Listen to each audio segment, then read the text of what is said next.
هذا القرآن يوحدنا لطريق الخير يوجهنا الله تعالى أنزله ورسول الله معلم. بسم الله الرحمن الرحيم. فصل في المتقابلات نعني بها الظاهر والنص والمفسر والمحكم مع ما يقابلها من الخفي والمشكل والمجمل والمتشابه. یہ فصل متقابلات کے بیان میں ہے۔ مصنف کہتے ہیں ہماری مراد متقابلات سے ظاہر، نص، مفسر، محکم اور ان کے مقابل خفی، مشکل، مجمل اور متشابہ ہے۔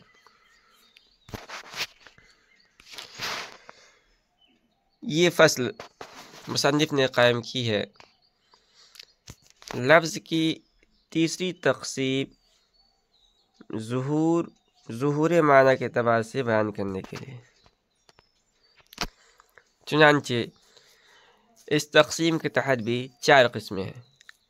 نمبر 1 ظاہر، نمبر 2 نص، نمبر 3 مفسر اور نمبر 4 محکم۔ مصنف نے وجہ حصر بیان نہیں کیا ہے، لیکن انہی 4 قسموں میں منحصر ہونے کی وجہ یہ ہے کہ اگر لفظ کے معنی ظاہر ہوں تو 2 حال سے خالی نہیں، یا تو وہ معنی تعویل و تخصیص کا احتمال رکھے گا یا تعویل و تخصیص کا احتمال نہیں رکھے گا۔ اگر تعویل و تخصیص کا احتمال رکھتا ہے تو وہ بھی 2 حال سے خالی نہیں، کیونکہ معنی کا ظہور یا تو فقط صیغے سے ہو جائے گا یا فقط صیغے سے اس کا ظہور نہ ہوگا، بلکہ لفظ اس معنی کو بیان کرنے کے لیے لایا ہوگا۔ اگر معنی کا ظہور فقط صیغے سے ہو جاتا ہے تو ظاہر ہے، اور اگر فقط صیغے سے ظہور نہیں ہوتا بلکہ لفظ اس کو بیان کرنے کے لیے لایا جاتا ہے تو وہ نص ہے، اور اگر وہ معنی تعویل و تخصیص کا اعتبار نہ رکھتا ہو تو وہ بھی 2 حال سے خالی نہیں، یا تو اس میں قبول نص کی صلاحیت ہوگی یا نہیں۔ اگر اول ہے تو مفسر، اور اگر ثانی ہے تو اس کو محکم کہتے ہیں۔ ان 4 قسموں کا ذکر کرنے کے بعد مصنف رحمۃ اللہ علیہ نے ان کے مقابل 4 اور قسموں کو ذکر کیا ہے۔ نمبر 1 خفی، نمبر 2 مشکل، نمبر 3 مجمل اور نمبر 4 ہے متشابہ۔